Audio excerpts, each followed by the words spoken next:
on tape un texte et on ne regarde pas nos doigts. Donc, c'est une mémoire qui est très procédurale. Lorsque j'étais athlète, il y a de cela longtemps, plus de 40 ans, les gens pouvaient me demander, mais comment fais-tu, à quoi penses-tu juste avant de faire une figure? Et souvent, je répondais à rien. C'est-à-dire que je l'ai fait des centaines de milliers de fois. Donc, mon corps sait comment le faire. Donc, je n'ai qu'à m'élancer et le mouvement se fait presque par automatisme. Donc, ça, c'est une mémoire que l'on conserve très, très longtemps. Même si on s'aide à la bicyclette, on peut embarquer sur une bicyclette 20 ans plus tard. On risque d'être un peu en déséquilibre, mais rapidement, on va savoir comment pédaler et avoir une belle randonnée. Donc, je continue. Ce que j'aime beaucoup dans cette présentation, c'est que vous allez voir, il y a des constats. Donc, on voit qu'est-ce qui est affecté, par exemple, au tout début, lorsqu'on a des troubles neurocognitifs. Mais après ça, on va dans les trucs, les outils, comment faire pour retarder le plus possible l'arrivée des symptômes ou ralentir. Donc, premièrement, vous allez m'entendre le dire pour 1 heure, donc la prochaine heure, bouger, bouger, bouger, c'est le mot. Puis bouger, c'est pas besoin d'aller courir un 10 km, c'est tout simplement de se lever de sa chaise plus régulièrement, de prendre une marche, d'aller à l'extérieur, de monter les escaliers. Donc, toute activité physique est excellente pour notre santé, autant physique que notre cerveau. S'alimenter sainement aussi, vous allez m'entendre le répéter, puisque à peu près tous nos experts en entrevue nous l'ont mentionné. Pratiquer une variété d'activités cognitivement stimulantes, ça aussi.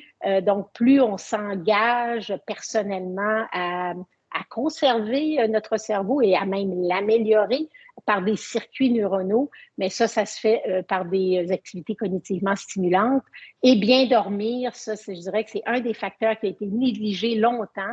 On a justement un balado, une entrevue complète sur le sommeil, je vais en reparler.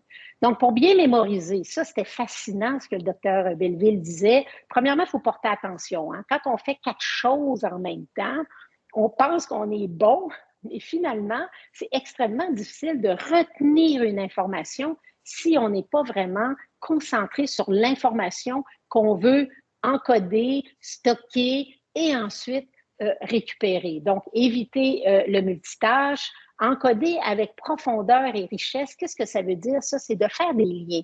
Et ce qu'elle nous disait, par exemple, vous rencontrez quelqu'un, encore une fois, puis vous voulez vous souvenir du nom de la personne. Et donc, par exemple, elle s'appelle Lucie et elle est très sympathique, elle est très joviale, puis vous avez l'intention de la revoir dans quelques semaines, mais vous ne voulez surtout pas oublier son nom. Et donc, et elle vous fait penser à un professeur que vous avez eu en 2e ou 3e année. Donc, de faire des liens comme ça aide encore une fois à l'encodage et au stockage. Puis après ça, quand on va le récupérer, bien, on dit « Ah ouais, c'est Lucie, oui, c'était mon professeur, c'était le même nom. » Donc, ça, c'est une façon je dirais, de nous aider à bien encoder, encore une fois, l'information. Il y a l'imagerie visuelle aussi. Elle nous donnait l'exemple d'un mot en espagnol qui se disait gâteau. Gâteau qui veut dire chat. Donc, d'imaginer un chat sur un gâteau. Donc, de faire des liens dans notre cerveau visuel qui peut nous aider, encore une fois, à l'encodage et au stockage. Mais surtout, elle a mis beaucoup d'emphase sur éviter le multitâche et de véritablement être concentré et présent lorsqu'on veut qu'une information ou qu'un souvenir reste marqué dans notre mémoire. Oubli. Est-ce que c'est normal d'oublier ou trouble de mémoire? Je pense que tout le monde d'entre nous, on oublie nos clés ou on est après faire à manger, puis on court dans le garde-manger pour aller chercher un ingrédient, puis on arrive dans le garde-manger, puis on dit « Qu'est-ce que je viens chercher? » Ça, est-ce que c'est un oubli normal? Je pense que ça arrive à plusieurs d'entre nous, mais à partir du moment qu'on oublie une information importante, ou que quelqu'un alentour de nous commence à s'inquiéter, ou nous-mêmes, on commence à trouver qu'on a des oublis importants, bien là, c'est le moment d'aller consulter un médecin ou une clinique pour savoir si c'est véritablement un oubli qui est normal ou un trouble de mémoire. Donc, voilà pour les mémoires. Les oreilles, nos oreilles. Donc, Josiane Comtois, qui est audiologiste, je pense qu'elle nous a éveillés à l'importance d'aller consulter. J'étais à l'approche, quand j'ai fait cette entrevue-là, de la soixantaine et je lui ai avoué bien humblement que je n'avais jamais fait de test d'audition. Ce que j'ai fait maintenant, et tout était beau, mais quand même, on est porté à aller consulter pour nos yeux, on va consulter pour notre corps, notre tête, pour la globalité, mais on oublie que nos oreilles sont extrêmement importantes et on voit que jusqu'à 8% des cas de la maladie d'Alzheimer qui seraient attribuables aux pertes auditives. Donc, d'aller consulter et de ne pas attendre parce que c'est sournois, c'est tellement graduel que souvent on ne s'en rend pas compte. Et là, on voit ici que les pertes auditives sont multiples, donc elles sont souvent fréquentes au vieillissement qui est peut-être naturel, mais en même temps, c'est important d'aller voir à quel niveau on peut avoir une perte auditive parce qu'il y a des choses qu'on peut faire. On le dit ici, la perte auditive peut conduire à l'isolement et donc qui peut avoir un impact sur notre morale, sur notre qualité de vie. La stimulation auditive aussi peut causer la perte de neurones. Donc, lorsqu'il y a une diminution de la stimulation auditive, donc ça, c'est lié souvent à l'isolement, ou si on n'entend pas bien dans une conversation, on est porté à s'isoler. Et l'exposition au bruit excessif aussi, on parle de 80 décibels, donc ça peut être par exemple le bruit des feux d'artifice, vous allez voir un spectacle qui est très bruyant, donc ça c'est des sources de stress, non seulement qui peuvent avoir un impact à long terme si on est souvent en contact avec des bruits comme on le dit, excessif, mais ça a aussi un effet. Ça peut aussi affecter notre santé cardiovasculaire, notre sommeil et notre santé mentale. Mais là, on arrive au truc de pro. Donc, reconnaître, comment on fait pour reconnaître si on a une perte auditive? Bien, la présence d'acouphènes, ça peut être un des symptômes. On fait répéter. On fait répéter les gens alentour de nous. Et des fois, on taquine les gens. Mais écoute, ça fait 3 fois que je te le répète, tu ne m'entends pas. Mais peut-être que c'est un signe, justement, où c'est le temps d'aller consulter un spécialiste. Entendre sans toujours comprendre. Ce que je disais tout à l'heure, on peut être dans un lieu, quelqu'un nous parle, on l'entend, mais on ne comprend pas tous les mots, on ne comprend pas tous les sons. Donc, ça aussi, ça peut être un petit signal. Lorsque les gens parlent très fort, très, très fort, ça, c'est un autre signal.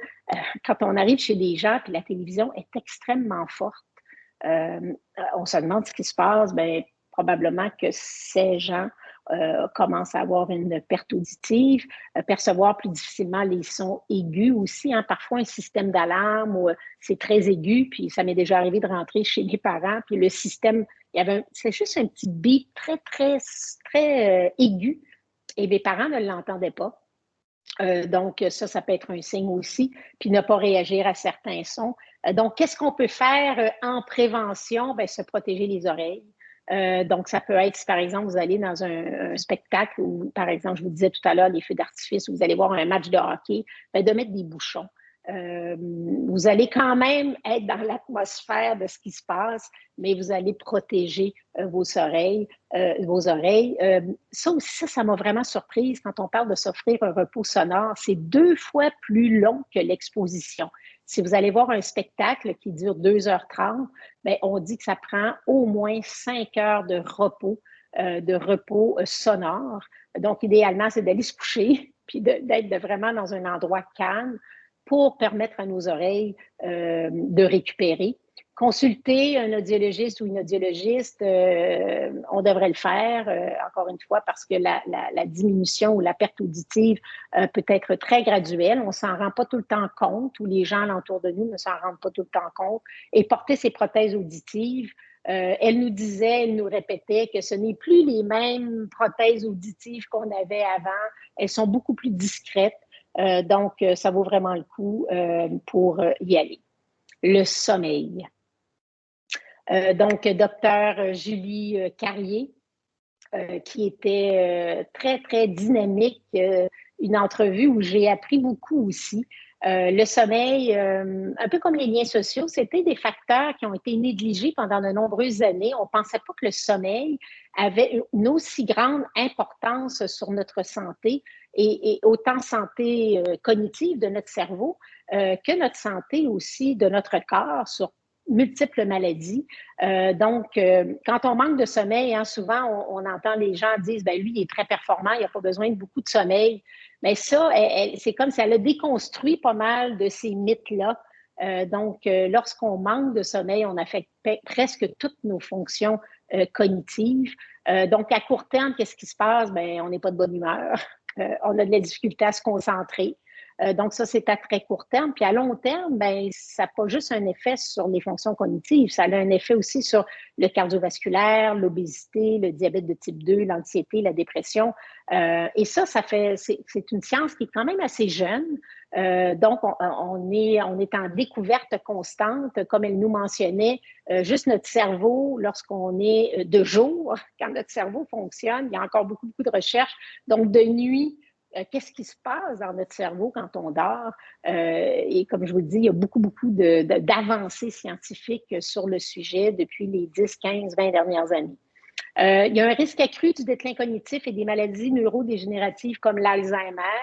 Le lien est maintenant fait. Pendant le sommeil, il y a des nouvelles connexions qui se font entre les neurones. Et donc, c'est créé. Puis ce qu'elle disait, c'est encore une fois, c'est un mythe. Les gens pensent qu'à un certain âge, il n'y a plus de connexions qui se font, il n'y a plus de circuits qui se font. Au contraire, il y a encore des circuits qui peuvent être créés par la stimulation de nos neurones, par la stimulation intellectuelle. Donc ça, je trouve que ça donne espoir. C'est pas parce qu'on est rendu à 50, 60, 70 ans et même 80 ans qu'on ne peut pas rien faire. Donc, il y a beaucoup, beaucoup de choses à faire encore. Donc, ce processus, on parle du sommeil ici, permet de consolider l'information, de mémoriser à long terme et d'apprendre. Puis c'est durant le sommeil aussi que toutes les toxines, ce dont on n'a plus besoin, bien, sont évacuées. Par exemple, des protéines qui peuvent être néfastes pour la santé cognitive, on parle des bêta-amyloïdes. Bien, ça se passe pendant le sommeil, d'où l'importance d'avoir une bonne hygiène de vie, hygiène de sommeil. Donc, et la préparation au sommeil, bien, ça commence dès le début de la journée. Donc, dès le moment où vous vous levez, ouvrez les rideaux, idéalement, allez dehors un peu pour être vraiment en contact avec la lumière du jour. Bougez, encore une fois, bougez, bougez, bougez. C'est excellent pour la préparation au sommeil, pour avoir un sommeil profond, pour avoir un bon sommeil récupérateur. Attention à la caféine.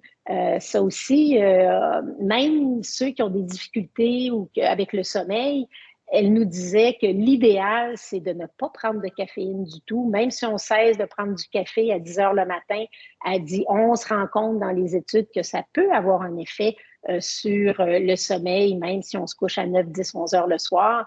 Donc, si jamais vous avez des difficultés avec votre sommeil, mais d'éviter la caféine, même le matin, idéalement. Donc, le soir et la nuit, on vise entre 7 et 9 heures. Donc, elle dit qu'il y a à peine 5 des gens qui ont besoin de moins de 7 heures et de plus de 9 heures. Idéalement, entre 7 heures et 9 heures de sommeil, éviter les écrans. Ça, de plus en plus, on le mentionne, c'est clair. La lumière bleue, les écrans, la stimulation, toute la stimulation intellectuelle qui se passe le soir devant nos écrans. Donc, l'idéal, elle disait une bonne demi-heure, idéalement 1 heure avant d'aller se coucher. On évite de jouer sur nos téléphones ou nos écrans. Limiter l'alcool près de l'heure du sommeil, du coucher, même si on a l'impression que ça nous calme et que ça nous permet de nous endormir plus rapidement. Bien, l'effet sur le sommeil n'est pas nécessairement idéal ou optimal si on va avoir un sommeil très récupérateur, encore une fois. On essaie d'éviter l'alcool trop près du coucher. Créer un environnement sombre et calme. Dès le début de la soirée, de s'assurer qu'on est dans un environnement qui est propice c'est comme si on envoie un message à notre cerveau que là, ben, on y va dans un mode calme pour se préparer au sommeil. C'est pas comme une switch, hein? On ouvre et on ferme la lumière. OK, c'est l'heure d'aller se coucher, je me calme. Non, c'est vraiment un moment qu'on doit, on se prépare physiquement, mentalement, émotivement au sommeil. Et gérer l'apnée et les ronflements. Donc, si vous avez un conjoint, une conjointe qui ronfle ou qui fait de l'apnée du sommeil, c'est sûr que ça peut être, ça peut vous empêcher de dormir d'une certaine façon. Donc, d'adresser cette situation-là. Si on n'arrive pas à dormir 25 minutes, 30 minutes, elle dit sortez du lit. C'était clair pour elle, il faut sortir du lit, sortir de la chambre idéalement. Puis elle dit d'aller faire une activité un peu plate. Donc, il ne faut pas que vous rentriez dans un roman captivant qui va faire en sorte que vous n'avez plus le goût de retourner vous coucher. Fait que ça peut être de lire un livre qui n'est pas le fun ou de faire une activité juste, je ne sais pas moi, vous pouvez jouer à un sudoku ou quelque chose qui n'est pas si le fun pour vous. Et à ce moment-là, la minute que vous sentez l'endormissement revenir, vous retournez vous coucher. Et même si vous ne dormez pas bien, elle dit se lever le matin à la même heure. Donc, là, évidemment que la routine, le cycle circadien, idéalement, plus il est le même semaine, week-end, idéalement, pour, encore une fois, adopter des bonnes habitudes de sommeil, bien, on se lève pareil, on met son cadran, on se lève, puis on commence notre journée. Elle a parlé de sieste aussi, mais écoutez le balado, c'est super intéressant. Liens sociaux. Les liens sociaux, avec Jean-Michel Pelletier, aussi une entrevue où on a appris beaucoup. Encore une fois, ça n'est un autre facteur qui a été négligé pendant de nombreuses années, comment c'est important de rester en relation avec les gens, de s'engager auprès des gens, d'éviter l'isolement. Mais puis il a fait vraiment une belle nuance entre le fait d'être seul et le sentiment de solitude. Donc, il y a des gens qui aiment être seuls et c'est très bien aussi d'être bien avec soi. Et le sentiment de solitude. Donc, on aurait le goût d'être avec des gens, de s'engager avec des gens, mais il n'y a pas nécessairement de situation ou de moment qui nous permet de le faire.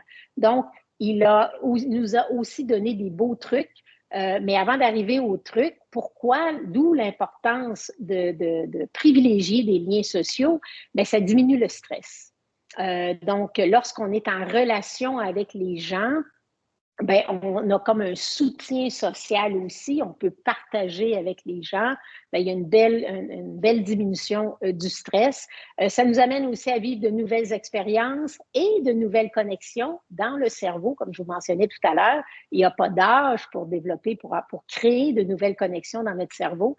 Et oui, ben, les liens sociaux nous aident justement à continuer à créer ces circuits-là, ces connexions-là dans notre cerveau. Donc, une vie sociale qui est riche contribue aussi à réduire le déclin cognitif. Donc, c'est à réfléchir, à privilégier dans notre vie.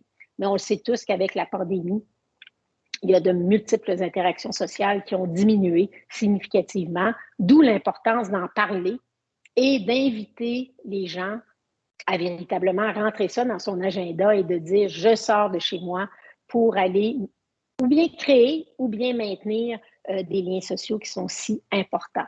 Donc, on commence par où? Premièrement, c'est de choisir un moment de la journée où on se sent bien, on se sent énergique. Donc, on peut se dire, par exemple, le matin, moi, je me sens mieux pour aller à la rencontre des gens. Donc, on y va comme ça. Si jamais pour vous, vous n'êtes pas à l'aise, par exemple, de créer des nouvelles relations, bien, d'y aller vraiment par étapes. Chez Lucie, on parle beaucoup des petits pas. Donc, d'y aller doucement, d'y aller à son rythme. Et toute interaction compte. Ça peut être d'aller faire votre épicerie et d'entrer en relation avec la caissière ou avec quelqu'un dans l'allée, vous cherchez quelque chose. Ça n'est une interaction sociale, ça. Ça peut être, vous avez un chien, puis vous allez au parc à chiens, mais juste de créer un lien avec la personne qui est là, en parlant des animaux. Hein, c'est souvent un beau prétexte aussi. Ce qui est mentionné ici, s'ancrer sur une anecdote. Ben, vous pouvez tout simplement parler de ce qui s'est passé avec votre animal la veille ou le matin même. Donc, ça, c'est comme une façon d'entrer en contact avec les gens. Donc, il nous donnait des trucs comme ça pour aider les gens qui sont peut-être pas nécessairement à l'aise d'entrer en relation, encore une fois, avec des nouvelles personnes, puis s'engager dans des activités qu'on aime. Donc, juste le fait, par exemple, de dire que tous les mardis après-midi, vous allez dans un groupe de lecture ou dans un groupe de tricot, dans un groupe de sudoku, ou vous allez jouer au bridge, ou vous allez au cinéma ou au théâtre, ou vous allez au musée, par exemple, une fois par mois avec une personne, mais juste de s'engager à faire une activité régulièrement, notre cerveau il aime ça, tous les lundis matins ou une fois par 2 semaines, bien, juste de l'organiser déjà, vous créez des circuits, des connexions dans votre cerveau, en plus d'entrer en relation avec les liens sociaux de cette personne-là ou du groupe que vous allez rencontrer. Donc, ce qui est bon à savoir, c'est que nos relations interpersonnelles peuvent nous influencer tant positivement que négativement. Donc là, c'est à nous de choisir, hein, vous le savez. Parfois, on est entouré de gens qui ont peut-être des pensées ou des paroles ou qui sont un petit peu plus négatifs. Mais ça peut avoir un impact aussi sur nous, sur notre morale. Donc, ce qu'il nous a dit, dans le fond, c'est de bien choisir les gens avec qui on veut entrer en relation et où on veut investir notre énergie aussi. Donc, encore une fois, si vous voulez en savoir un peu plus, vous pouvez aller écouter ce balado. Santé mentale, je regarde l'heure pour être sûre que je suis bien longtemps. Santé mentale, il faut en parler plus. Et docteur Catherine Raymond a vraiment vulgarisé ce thème-là. On a parlé de stress, évidemment. Donc, le stress, on le répète de plus en plus. Donc, il est positif, mais à petite dose. Il a été nécessaire à notre survie, hein, le fameux on se bat ou on se sauve lorsqu'on a un niveau de cortisol parce qu'il se passe quelque chose devant nous, le niveau de stress augmente. Il est essentiel, il est nécessaire à notre vie, mais comme elle le mentionne, à petite dose. Donc, l'hormone de stress, les hormones de stress, entre autres le cortisol, sert à mobiliser l'énergie du corps. Il y a un animal qui passe devant votre voiture quand vous conduisez, ben, c'est ce qui fait que toute votre attention va être à je réagis rapidement. Mais l'important, c'est qu'après, on puisse revenir à un calme qui était avant cet événement-là. Donc, le stress chronique, on en a parlé, avec la sécrétion prolongée d'hormones, ben, quant à lui, il peut augmenter le risque de maladies cardiovasculaires, encore une fois, de diabète de type 2, d'épuisement professionnel ou de dépression. Et on a parlé un bon moment dans l'entrevue de dépression. Et là, elle dit que les hormones de stress, ben, ça affecte les régions du cerveau responsables de différents processus cérébraux.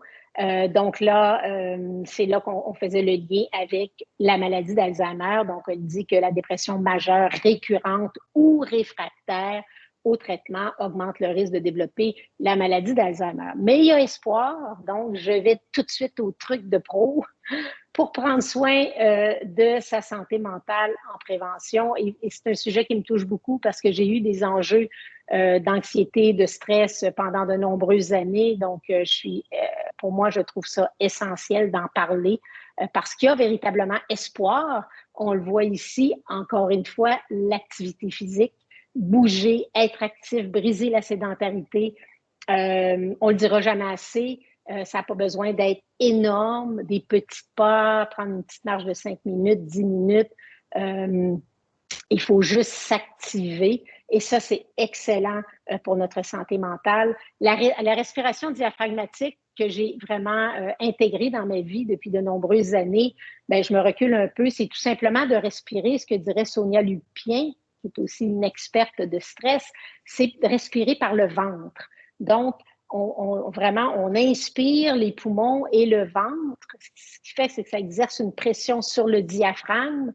Et ça a un impact direct sur l'hormone de stress qui cesse d'être sécrétée. Donc, la respiration diaphragmatique peut se faire n'importe où, n'importe quand. Vous êtes en situation de stress, vous le savez.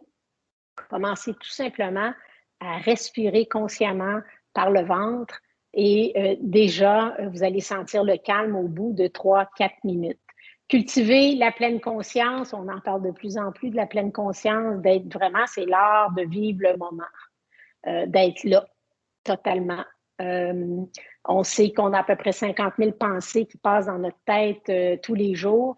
Est-ce qu'on est vraiment, est-ce qu'on nourrit toutes ces pensées-là ou au contraire, on revient dans le moment présent? Donc, il y a plein de façons de développer la pleine conscience, mais elle nous a mentionné que c'était une bonne façon de réduire son stress au quotidien, se changer les idées, donc de ne pas avoir peur de s'engager dans quelque chose qui nous fait plaisir, puis écrire un journal de gratitude. Hein. Je vous parlais tout à l'heure des 50 000 pensées qu'on a dans notre tête, mais il y en a pas mal de négatives là-dedans. Et on est très porté à se souvenir des choses qui n'ont pas nécessairement bien été dans notre journée. Donc, de vraiment cultiver, et elle mentionnait à l'entour de la table avec la famille, de dire, OK, qu'est-ce qui a été le fun aujourd'hui? Qu'est-ce qui a été beau? Qu'est-ce que j'ai aimé? Qu'est-ce qui m'a fait plaisir? Et donc, de prendre 2-3 actions ou 2-3 événements qui se sont passés, ça peut être, aujourd'hui, je me suis permise de lire 1 heure tranquille, seule à la maison. Ça peut être ça. Ça peut être, j'ai décidé d'aller prendre un café avec une amie aujourd'hui, ce que ça faisait 2 mois que je voulais faire. Donc, de faire un journal de gratitude, elle dit que c'est excellent aussi pour notre santé mentale. Et quand ça ne va pas, supposons que le stress chronique, ça devient de l'anxiété, ça s'installe, puis que véritablement, ça affecte notre fonctionnement et amène une détresse importante, bien, allez consulter. Il y a des outils, il y a de l'espoir, il y a de la lumière, des traitements comme la psychothérapie, la médication, ça peut aider. Docteur Martin Junot, qui est un peu comme un mentor pour moi depuis les 40 dernières années. Martin Junot, cardiologue, lui nous parle véritablement de santé globale, mais dans l'entrevue, c'est de faire le lien entre le cœur et le cerveau. Ça aussi, c'est une science qui est pas jeune, mais maintenant, on parle beaucoup plus le lien entre un cœur en santé et un cerveau en santé. Et il nous parlait beaucoup de vaisseaux. Hein, nos vaisseaux sanguins, c'est le nœud du problème. Il faut garder ces vaisseaux en santé. Donc, les maladies cardiovasculaires sont l'une des principales causes d'invalidité et de mortalité. Le rôle du système cardiovasculaire, ben, ça nourrit. Ça achemine l'oxygène, les nutriments. Donc, c'est toute notre nourriture, finalement, qui circule partout dans notre corps et dans notre cerveau. Tous les organes du corps aussi sont nourris de cette façon-là. Donc, le cœur, le cerveau, comme je vous le dis. Donc, un blocage ou une perturbation dans la circulation, bien, ça peut amener une crise cardiaque ou un AVC. Donc, il y a différents facteurs qui peuvent altérer le bon fonctionnement du système cardiovasculaire. Le tabac, hein, le tabac, on est quand même passé de 50 de la population qui fumait il y a 40 ans à peu près un petit peu plus on est à peu près 15 aujourd'hui. Mais il y a eu vraiment des grandes avancées de ce côté-là. Il y a le surpoids ou la graisse abdominale, il y a l'hypertension, le diabète. Donc, évidemment que ça a un effet sur multiples facettes de notre santé. Nos vaisseaux, il l'a répété, c'est tout petit, c'est très, très petit, surtout nos vaisseaux au cerveau. Donc, ils sont très, très sensibles à la santé de notre cœur, d'où l'importance, encore une fois, de prendre soin de notre cœur. Martin Junot, puis là, je vais me reculer un petit peu. Je vous disais que c'est mon mentor. Ben, Martin, il nous encourage tous, puis là, je vais sauter un peu à la corde. Je saute à la corde depuis que j'ai à peu près 7 ans. Donc, juste de sauter à la corde comme je le fais là, je bouge et je brise la sédentarité aussi. Donc, briser la sédentarité, c'est de se lever de sa chaise, de se lever du divan, de réactiver la machine. En moyenne, le Nord-Américain reste assis 9 heures par jour. C'est énorme. Donc, juste de se lever de sa chaise, de faire des petits squats, c'est ce qu'on appelle briser la sédentarité. Il y a une grande nuance entre la sédentarité et l'inactivité physique.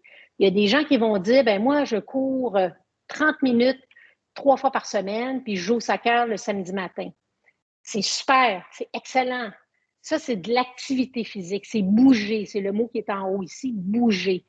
Par contre, si cette personne reste assise 8, 9, 10 heures par jour de longues périodes, sans briser la sédentarité, se lever debout et juste sauter 1 minute comme ça, ou faire des squats ou monter les escaliers, ben, les deux, donc bouger et briser la sédentarité, ont un impact sur la santé de notre cœur et la santé de notre cerveau.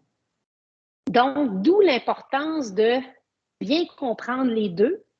Et si on bouge beaucoup, c'est super, mais si on est sédentaire pendant le jour, bien, c'est d'essayer le plus possible, à chaque 45 minutes, chaque heure, de se lever et de s'activer pendant au moins 5 minutes pour briser la sédentarité. Donc, en entreprise, on essaie de plus en plus, quand on passe d'un Zoom à l'autre, c'est vraiment pas bon pour la santé. Donc, on travaille beaucoup, beaucoup avec les gens pour les informer de cette nuance-là qu'il peut y avoir avec la sédentarité et l'inactivité physique. Manger sainement, Dr Junot et comme bien d'autres médecins mise beaucoup sur ce qu'on appelle l'alimentation méditerranéenne ou l'alimentation de type méditerranéenne, qui est une alimentation qui est reconnue depuis des décennies par à peu près tous les médecins comme étant excellente pour notre santé cardiovasculaire, en fait notre santé globale, la santé de notre cerveau. Donc, elle est composée, c'est comme une pyramide, un peu comme le guide alimentaire canadien. Donc, à la base, c'est vraiment les grains entiers. Donc, les pâtes brunes, le pain brun. On favorise beaucoup aussi les noix, l'huile d'olive. Il y a aussi tout ce qui est protéines végétales, donc le tofu, le tempeh, les légumineuses qui peuvent remplacer la viande rouge, un peu de volaille, poisson. Et donc, il explique très bien la diète de type méditerranéenne. Puis quand je dis diète, ce n'est pas des régimes, là, pas du tout. C'est vraiment un mode de vie, une façon de s'alimenter. Donc, c'est vraiment excellent pour notre cœur, pour nos vaisseaux et aussi pour notre cerveau. Donc, suite à l'alimentation, il a parlé de la gestion du stress. On l'a mentionné tout à l'heure quand on parlait de santé mentale. Bien, le stress a un effet non seulement sur le déclin cognitif, il a un effet aussi majeur sur notre santé cardiovasculaire. Et donc, lorsqu'il parle de gestion de stress, il parle de façon de nous aider à passer à travers des périodes qui sont un petit peu plus anxiogènes. Bien, il y a la méditation, entre autres, qui peut nous aider, qui est une voie à explorer. Donc, il explique différents lieux ou qu'est-ce qu'on peut faire pour intégrer la méditation. C'est pas donné à tout le monde d'utiliser la méditation pour diminuer ou pour gérer son stress. Il y a d'autres mondes qui vont dire, moi, je préfère aller courir, je préfère aller de me centrer plus sur le bouger que sur la méditation. Mais c'est une des méthodes, moi, je la privilégie aussi beaucoup.